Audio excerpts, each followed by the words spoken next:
Fala pessoal, tudo bem? Estamos aqui de volta com mais um vídeo e esse é o início de um novo quadro aqui no canal, tá? Que é um quadro chamado Insights de Qualidade, onde eu quero, junto com vocês, compartilhar e ler um artigo aqui com vocês, obviamente relacionado ao mundo de qualidade de software, extrair algum insight, alguma coisa interessante desse arquivo, alguma provocação ou de fato só aprender mesmo, ver o que as outras pessoas pensam no mercado afora, né? Não só até mesmo no mercado, não apenas no mercado brasileiro, né, de software, mas também fora.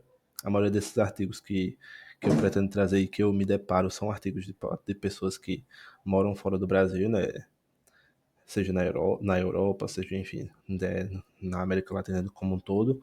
Mas a ideia é compartilhar com vocês isso. É uma das formas que eu uso para estudar, para entender o que outros profissionais ou outras empresas mundo afora, né, não só no Brasil, mas mundo afora, têm feito e têm praticado com relação a teste de software. E a ideia é essa, ler de fato o artigo com vocês aqui e ir refletindo um pouco, ok? Então, obviamente aqui está traduzido, tá, gente? Está traduzido aqui com o Chrome, pode ser que alguma outra palavra não se encaixe muito bem, mas a gente vai tentando refletir aqui, tentando encaixar para trazer o entendimento correto, ok? E o título desse artigo é De Caçador de Bugs a Defensor de Produtos, a evolução do controle de qualidade moderno. É o artigo aqui não vou arriscar falar o nome, né, mas muito provável que parece ser alguém da Ásia, ou talvez Índia, algo do tipo, mas eu já vi alguns outros artigos dela e é bem interessante, eu gosto dos artigos dela. Então, inclusive, eu vou deixar o link do artigo aí embaixo, na descrição do vídeo, e vocês aproveitem para seguir também, né, aí no Medium, essa engenharia de software, né, engenharia, uma QA, né? E é isso aí, vamos lá. Vamos começar aqui a leitura. A garantia de qualidade não se trata mais apenas de encontrar bugs, trata-se de defender o usuário. Interessante. Se você é o primeiro a experimentar um produto, você já é o seu maior defensor. Ok, legal, faz sentido. Então, por que o controle de qualidade ainda é visto apenas como a pessoa que encontra bug? Isso, de fato, é uma pergunta muito importante. Infelizmente, a gente ainda tem isso no cenário, né, de desenvolvimento, né? Seja por brincadeira, às vezes, do desenvolvedor, mas a gente sabe que às vezes uma brincadeira, uma frasezinha ali tirando onda, né? Vamos dizer assim, brincando, a gente sabe que ela pode ter um fundo de verdade, né? O que há muitas vezes, ou na maioria das vezes, é visto só como o cara que aponta os defeitos, que encontra os bugs e tal, mas não é isso que se resume a ser QA, né? Na verdade, QA está relacionado à qualidade. Então, inclusive, até mesmo chegar a um ponto de a gente ter uma diminuição de bugs encontrados, porque a qualidade do produto, de fato, ela alcançou um nível muito bom, né? Porque a qualidade não está apenas no QA, né? Não é apenas ele o responsável pela qualidade, é o time como um todo. E, inclusive, é uma das responsabilidades aí do QA também é implementar uma cultura, ou trazer o máximo que dá uma cultura de qualidade ali para o time. Então, de fato, essa pergunta ela traz uma reflexão, porque de fato é uma realidade, e pelo visto não apenas aqui, né, na Ásia, que eu imagino, estou julgando obviamente, mas eu imagino que seja a pessoa que escreveu o arquivo seja dessa região. Mas essa é uma realidade não só lá, pelo visto, aqui também no Brasil é assim. Mas vamos seguir aqui. Quando falamos em garantia de qualidade no desenvolvimento de software, a primeira coisa que geralmente vem à mente é caça a bugs, né? Caçador de bugs.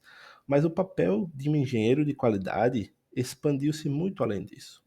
O QA de hoje não é apenas relator de defeitos, perdão, um relator de defeitos. Ele se tornou um parceiro estratégico representando a voz do usuário e contribuindo diretamente para a direção do produto. Isso de fato aqui resume muito bem o que de fato é o QA, né? Ele, inclusive, essa parte dele se tornou um parceiro estratégico. Isso é muito importante e se resume na forma como o QA está envolvido no negócio como um todo, né? A forma de antecipar as situações, antecipar as histórias de usuário, né? De participar de momentos estratégicos ali com um time de negócio. Isso faz, de fato, se concretiza essa frase aqui, né? Ele se tornou um parceiro estratégico. E é algo que, de fato, eu acredito muito que deve ser o caminho de um QA em um time, num processo de desenvolvimento, né? Mas vamos seguir aqui. Essa transformação é impulsionada não apenas por mudanças nas metodologias de desenvolvimento, mas também pela evolução das expectativas do usuário e pela crescente importância da qualidade do produto em um mercado competitivo. Muito interessante isso aqui, né? Como ele fala, não é impulsionado apenas por mudanças nas metodologias, né? Hoje a gente tem inclusive uma metodologia que se chama o Shift Left Test, né? Que é o QA, o testar quanto antes da esquerda, né? Tendo em vista um quadro do Kanban, né? Que você segue da esquerda para a direita. Então esse Shift Left Test é exatamente o QA participando o quanto antes, né? Ou seja, o quanto mais à esquerda o QA participando, não apenas ali no meio ou no final do processo, né, de teste, mas o QA participando o quanto antes, o quanto mais à esquerda, né, do processo de desenvolvimento, mais o produto como um todo vai ter benefícios, né? Então, de fato, isso aqui é bem interessante e condiz com a realidade de fato. Então, vamos seguindo aqui. Ontem, né? Então, ela vai falar aqui o que era o QA ontem, vamos dizer assim, né? Ponto de verificação final. Anos atrás, o controle de qualidade normalmente era realizado no final do ciclo de desenvolvimento, basicamente para aprovar um produto finalizado. Eu diria que não é apenas anos atrás, não, tá? Muitas empresas, inclusive, estão atrasadas anos atrás nesse quesito, né? Infelizmente, essa é uma realidade. Eu acredito que esse, inclusive, é o cenário brasileiro, tá? Obviamente, eu estou falando de uma forma generalista, tá? Mas se inclusive essa não é a sua experiência, né? Deixa aí nos comentários se essa, a sua experiência é um pouquinho diferente, se de fato não é isso que acontece. Mas ao meu ver, inclusive, até mesmo onde eu trabalho, a gente obviamente tem tentado fazer as coisas um pouco diferente, mas infelizmente isso ainda é uma realidade, né? Não é apenas anos atrás. Essa é uma realidade de muitas empresas ainda, e principalmente, ao meu ver, no mercado brasileiro. Apesar de muitas empresas, muitos QAs já têm uma visão diferente também, porque não adianta também só as empresas terem essa visão, né, gente? De fato, isso começa no QA, né? Isso começa no QA. Então, esse conceito, né, de fato de testar, de aprovar um produto apenas quando ele está finalizado, ou até mesmo ali, inclusive eu até vou além, não apenas quando ele está finalizado, né, mas até mesmo quando chega pro QA, né, já no final ali do processo, né, ou seja, depois do QA você vai ter ali uma homologação pelo PO, né, ou pela time de negócio, e depois só para produção e no máximo ali um teste regressivo em produção para fazer uma verificação a mais. E às vezes isso nem acontece, né? Principalmente em times que não conseguem, por exemplo, implementar uma automação de testes que rode esses regressivos lá, né? Que é obviamente o mais seguro, o que vai causar menos esforço, né? Mas de fato isso é uma realidade, né? Inclusive no modo que nós vivemos hoje, né? No modelo mesmo, no ágil, infelizmente essa ainda é uma realidade, né? Aqui ele vai fazer uma referência anos atrás, falando da metodologia, né, do desenvolvimento em cascata, mas infelizmente ainda no ágil a gente ainda tem muito disso, tá? Vamos seguir aqui a leitura. No desenvolvimento em cascata, o processo era simples. Os desenvolvedores entregavam o produto, o controle de qualidade o testava, os bugs eram reportados e o ciclo se repetia. A missão, isso funciona? Ou seja, engraçado se vocês acompanhando aquela leitura, se vocês pararem para refletir, apesar disso ser no modelo cascata, infelizmente isso aqui também se repete no modelo ágil, tá? Infelizmente. Não deveria, mas isso de fato acontece. Os desenvolvedores, eles fazem ali. A única coisa que talvez tenha mudado é que agora você tem um ambiente ali de teste, né, para isso. O que talvez no modelo em cascata você não tinha, né? Talvez fosse um ambiente de desenvolvimento mesmo, e os QAs faziam o teste ali. Mas talvez a única mudança para o modelo ágil hoje é que é, você tem os QAs ali que no máximo que fazem é criar o planejamento dos testes, né? Criar os seus casos de teste ali que vão ser executados quando os desenvolvedores terminarem, né, entre aspas, e enviar ali as modificações para o ambiente de QA e você testar, né? Mas infelizmente isso ainda é uma realidade, não apenas no modelo cascata, né? De alguns anos atrás, mas ainda no ágil sim. As expectativas, emoções e comportamentos dos usuários não faziam parte dos casos de teste. Na verdade, as equipes de QA frequentemente ficavam isoladas, com pouco ou nenhum contato com o UX, as equipes de negócios ou o cliente final. De fato, temos que concordar que essa é uma realidade que hoje, pelo menos na minha experiência, eu não vejo mais isso acontecendo. De fato, os times de qualidade eles já ficam mais próximos ali do time de desenvolvimento, mas até mesmo de sentar junto, né? Você tem um squad, né? Você tem um time de qualidade de forma geral, mas esses QAs eles ficam distribuídos pelos times, pelos squads, né, que estão responsáveis por algum determinado produto, um determinado cliente, né? Pode ser o caso também. E eles de fato estão inseridos ali no time, junto com os desenvolvedores, juntos com os designers, né? Com a equipe de negócios, se for próxima, assim vamos dizer, e, e tudo isso. Então, acho que isso de fato já acontece hoje, né? Embora algumas organizações ainda operem dessa maneira, o mundo do software já evoluiu e o controle de qualidade também, de fato. A gente tem que concordar que tem empresas que ainda estão bem atrasadas nessa atuação aqui nesse modelo. E o hoje, que há como um defensor, né, do usuário. Com o surgimento do ágil, né, e do DevOps, o controle de qualidade passou a ser o centro do processo de desenvolvimento. Engenheiros de QA modernos participa do planejamento da sprint, contribuir para o refinamento das histórias de usuário, escreve casos de teste não apenas com base nos requisitos do sistema, mas também na experiência do usuário. Isso aqui é muito importante, de fato. E aí isso também, essa participação, ela inclusive pode ser até antecipada, né? Como a gente falou do Shift Left Test, a gente pode falar em outro momento sobre isso, mas falando um pouco sobre essa metodologia que eu inclusive apoio bastante, acho muito importante, tento fazer o máximo que dá, né? Inclusive isso, mas de fato trazer o time de QA mais perto para o time de negócio ajuda nisso tudo, tá? Ajuda de fato os testes serem mais confiáveis, o QA poder opinar até mesmo antes das histórias serem escritas, ou até mesmo ajudar na escrita das histórias ali, né? Então, de fato, o QA ele precisa ser detentor dessas habilidades, inclusive até mesmo de escrever histórias, né? De conseguir revisar as histórias escritas pelo PO e talvez opinar ali, obviamente, com, todo, com toda a umidade, com todo o jeito que a gente precisa lidar com o time de negócio, para de fato conduzir a escrita das histórias de forma melhor, né? Então, de fato, participar do planejamento da sprint é muito importante, né? Porque você precisa entender o que vai entrar na sprint, né? Para ser testado futuramente.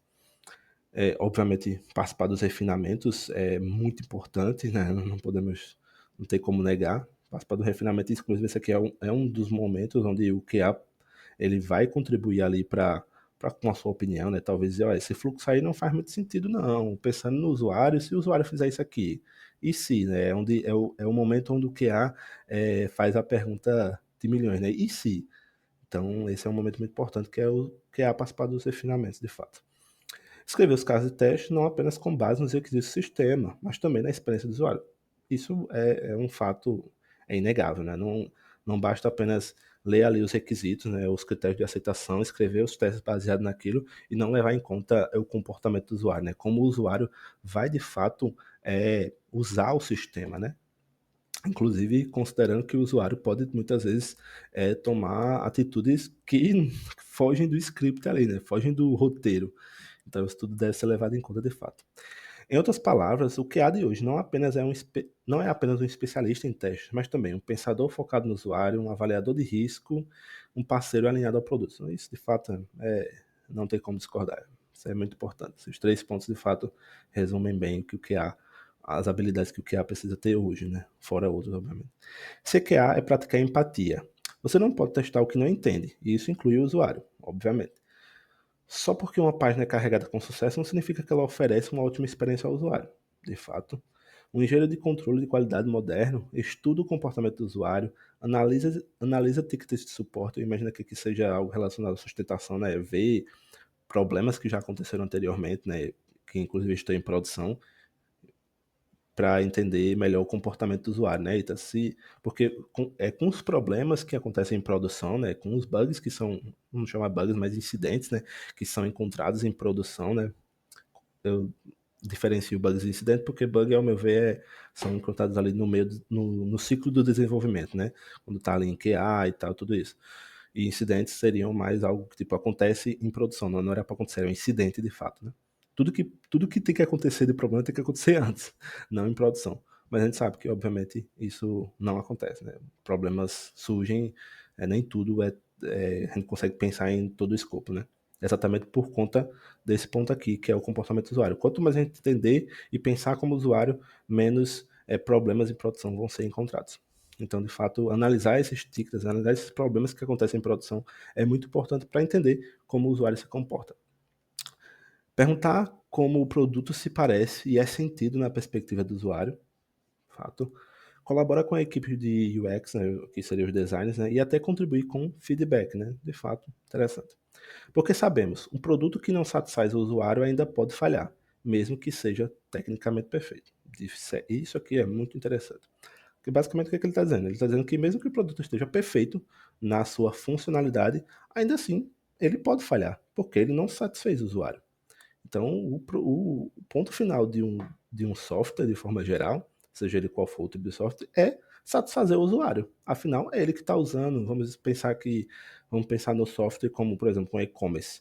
Se, mesmo que esteja tudo funcionando perfeitamente, como foi planejado a ser desenvolvido, se isso não traz uma experiência satisfatória para o usuário, o o produto, ele tem uma grande falha. Porque no fim, nós fazemos um produto, nós desenvolvemos um software para o usuário, né? Para a satisfação do usuário. QA, não apenas testar a qualidade, projetá-la. Escrever testes automatizados não é mais suficiente. Ok, vamos ler aqui e entender o que ele quis falar com isso, né? Porque eu acho que, tendo em vista que hoje o aumento de automação é inegável, né? Que a automação de teste ele tomou um lugar muito maior, inclusive, do que sempre teve, né? Até mesmo substituindo alguns testes manuais, né? Que são testes mais repetitivos. Mas enfim, vamos ler aqui. A questão-chave é: o que devemos testar para tornar o produto mais valioso? Massa, ok. Agora faz um pouco mais sentido, né? O que devemos testar para tornar o produto mais valioso? A função de controle de qualidade atual exige pensar estrategicamente. Eu vou ler diferente aqui, porque como está traduzido com o Google Chrome, pode ser que a tradução não fique muito legal, então acho que faz mais sentido aqui pensar estrategicamente. Envolvimento precoce no desenvolvimento, ok. Ou seja, se envolver o quanto antes no desenvolvimento, de fato. Prever os riscos por meio de empatia do usuário, que é o que a gente já viu, né? Pensar como usuário, né? De fato, se comportar como ele, as emoções dele, inclusive, né? Citou mais em cima. Definir a cobertura de teste não apenas em termos de código, mas em termos de experiência. Isso aqui de fato é muito importante, né? Foi o que a gente viu anteriormente, né? Não só criar os casos de teste baseados ali nos critérios de aceitação, né? A gente precisa sair dessa caixinha dos critérios de aceitação e pensar além, né? Ir além, que de fato é pensar como o usuário se comportaria. Uma nova definição do QA. O controle de qualidade não é mais apenas um detetive de bugs. Ele é um defensor do produto que entende os usuários, adota o produto e agrega valor a todo o ciclo de desenvolvimento. Essa função aumenta a satisfação do cliente, melhora a qualidade do produto, fortalece a comunicação entre equipes, aumenta a credibilidade da marca. De fato, isso é uma verdade. É, aqui a gente chega ao final, né? Aqui a provocação, né? Qual é a sua perspectiva? E eu faço essa provocação também. Se você acredita que é mais do que apenas um contador de bugs, se você se vê como defensor do usuário, se você sabe que desempenha um papel real no sucesso do produto, então você já faz parte da evolução moderna do QA. Você é um embaixador do produto. E é isso, né? Aqui ele fala para você compartilhar a experiência, e é o que eu também peço para vocês aí, se vocês gostaram, né? Se vocês concordam com isso, né? Ao meu ver, faz todo sentido, eu concordo totalmente com tudo que foi dito aqui, né? Por isso também que eu quis compartilhar o artigo com vocês, eu já li, obviamente, né? Por isso que eu achei interessante e queria compartilhar com vocês. E é isso, gente. Espero que vocês tenham gostado do vídeo, espero que vocês tenham gostado do artigo, né? Eu vou deixar também o link dele na descrição para vocês quiserem reler, compartilhar, né, nas redes sociais de vocês, ou até também ler os outros artigos aqui dessa QA, né, dessa engenharia de qualidade. Tem muita coisa aqui, né, tem bastante coisa. Então, inclusive, até saber um pouquinho mais, né, não tem muita informação sobre ela, mas é isso aí. Espero que vocês tenham gostado desse vídeo, né? A ideia é trazer de forma cotidiana esse tipo de vídeo. São vídeos mais simples, sem muito script, né? É só abrir o arquivo aqui, lendo e refletindo com vocês. É isso aí, pessoal. Se vocês gostaram, não esqueça de curtir, não esqueça de se inscrever no canal, de ativar o sininho para os novos vídeos quando eu lançar. E é isso aí. Até a próxima.